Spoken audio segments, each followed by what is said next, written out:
हमने इस देश की रेजिस्टेंस को समाप्त कर दिया है अवॉइड करने के लिए। इसको अवॉइड करो, क्या फर्क पड़ता है, हो जाने दो, यहीं तो आए हैं, पहले 5 करोड़ थे, 10, ठीक है, क्या फर्क पड़ रहा है। अब वो स्थिति आ गई है कि हमारे पास भागने का कोई रास्ता नहीं है, इसलिए आप अब लड़ने हैं।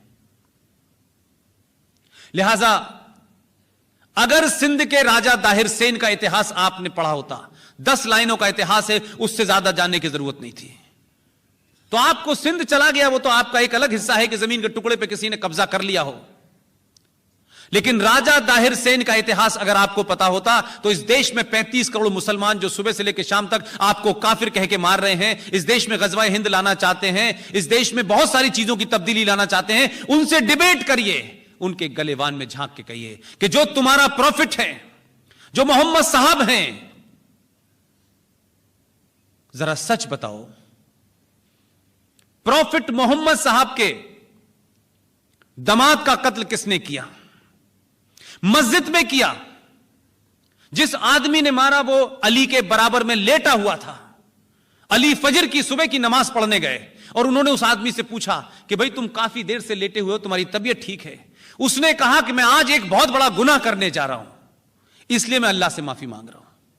और जब वो खुद सजदे में झुके, उठा और उसने तलवार से उनकी गर्दन काट दी। उनकी पत्नी यानी मोहम्मद साहब की बेटी बीवी फातिमा को उनके घर में आग लगाती, जलते हुए दरवाजे से उनकी हत्या कर दी गई। करबला के मैदान में उनके नवासों को मारा गया। लेकिन इससे आगे की सच्चाई आपके लिए महत्वपूर्ण है। राजा दाहिर सेन जो हमारा राजा था, जिसका डीएनए हमारे अंदर हो सकता है, एक मीर कासिम जिस पाकिस्तान का हीरो राजा दाहिर सेन होना चाहिए था सिंध लेने के बाद भी, लेकिन उनका हीरो राजा दाहिर सेन नहीं बना, उनका हीरो मीर कासिम बना। वो मीर कासिम जिसने मोहम्मद साहब के परिवार में बचे हुए लोगों को, जिनको राजा दाहिर सेन ने अपने राज्य में, अपने किले के अंदर पनाह दी थी कि इनको कुछ नहीं होगा चाहे मेरी जान चली जाए, मीर कासिम से लड़े, उनकी बेटी बेटे सबको मारा और राजा दाहिर सेन को मारा, उसके बाद उनके नवासों को मारा। वो मीर कासिम पाकिस्तान का हीरो है, वो सिंध का राजा हीरो नहीं है। तो जिन लोगों को इस बात की शर्म है कि वो लोग हमें काफिर समझ रहे हैं, हम 5000 साल पुरानी उस सभ्यता के वाहक लोग हैं कि हमने उस वक्त कोई इलेक्शन नहीं था, कोई सेकुलरिज्म का एजेंडा नहीं था, तब भी हमने मोहम्मद साहब के खानदान को हमारे राजा ने अपनी जान देकर बचाया।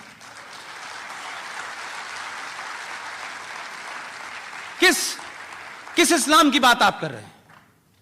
कहां की बात आप कर रहे हैं? किस गलतफहमी के शिकार हैं आप?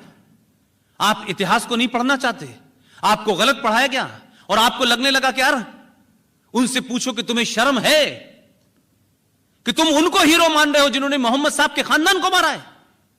और यह इतिहास कोई 5 जन्म में नहीं छपा, यह इतिहास सारा मौजूद है, पूरी दुनिया जानती है। मैंने इसीलिए कहा आपको आज के दौर के राष्ट्रवादियों को थोड़ी देर के लिए आंख बंद करके 5 मिनट के लिए सोचिएगा, हम हैं कौन। जिस दिन भी आपको अपने होने का पता चल जाएगा, यह देश बदल जाएगा।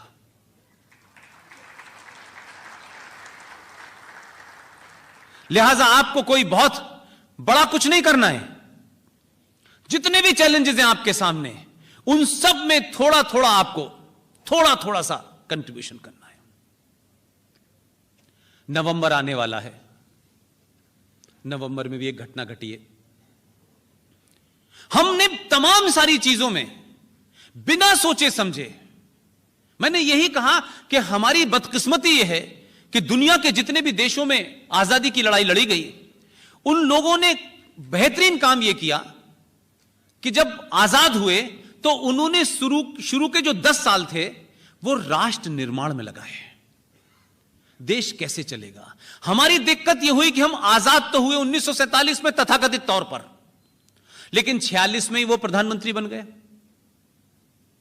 और पहले दिन से वोट बैंक की राजनीति के चलते हमने राष्ट्र निर्माण का काम ही नहीं किया। लिहाजा पहले दिन से यह होने लगा, इतिहास को ऐसे बताओगे तो हम 19 साल राज करेंगे, ऐसे बताओगे तो हम 30 साल राज करेंगे। तो आपने पूरे इस्तेहाद को डिस्टॉर्ट कर दिया। इसलिए 14 नवंबर को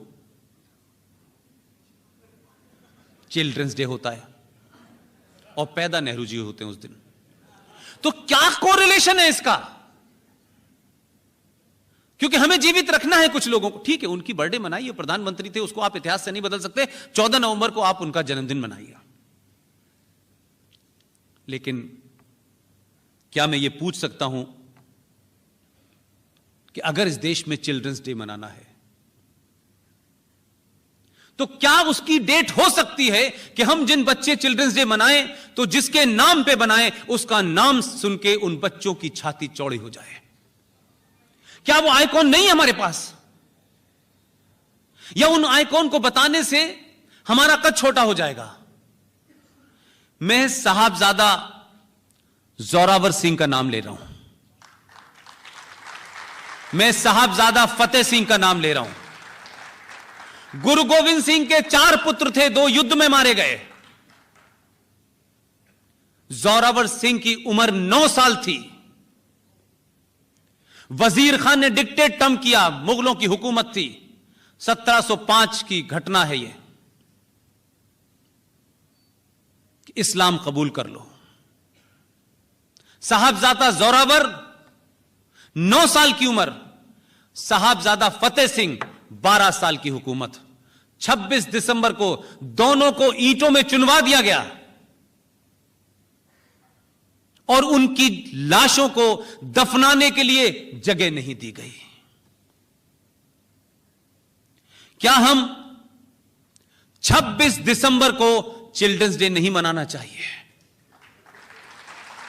क्या इस देश के बच्चों को नहीं पता होना चाहिए कि जो लोग आज कश्मीर के कुछ नेता और इस देश में 99% मुसलमान जो कन्वर्टेड है, जिन्होंने तलवार के जोर पे शलवार पहन ली थी, जिन्होंने 2 रुपए किलो चावल के चक्कर में धर्म बदल लिया था, वो जरा साहबजादा जोरावर सिंह से पूछे कि 9 साल के बच्चे ने कहा कि मैं धर्म नहीं बदलूंगा किसी कीमत में, तुम मुझे चाहे ईंटों में चुनवा दो। दोनों सगे भाई चुन दिए गए और उनकी माता गुर्जरी, जब उनको इस घटना का पता चला तो सदमे में मौत हो गई।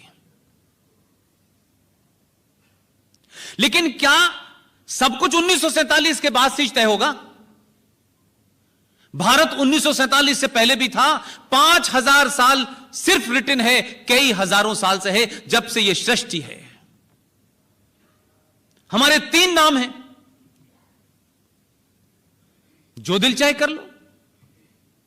कभी कभी लगता है कि जैसे चौराहे पर रेड लाइट लगी हो और उसके तीनों तार मेन लाइन से मिला दीजिए, तीनों ऑन है। कोई इंडिया कह रहा है, कोई हिंदुस्तान कह रहा है, कोई भारत कह रहा है। आप तय नहीं कर पा रहे हम क्या हैं? हम भारत क्यों नहीं कहते इसको? लाल बहादुर शास्त्री का जन्मदिन है, उनका भी है। वो सरकार का काम है, सरकार जो करती है वो करे। मेरे मन में जो हीरो है वो हीरो है, जो नहीं है वो नहीं है। किसी को बुरा लगता हो तो लगे। और दुनिया का कोई कानून मुझे अपना हीरो चुनने में मेरे लिए बाधा नहीं बन सकता कि ये कानून है, इसको हीरो मानूं। मैं नहीं मानता। मेरा हीरो सुभाष चंद्र बोस है, मेरा हीरो सावरकर है, शिवाजी है।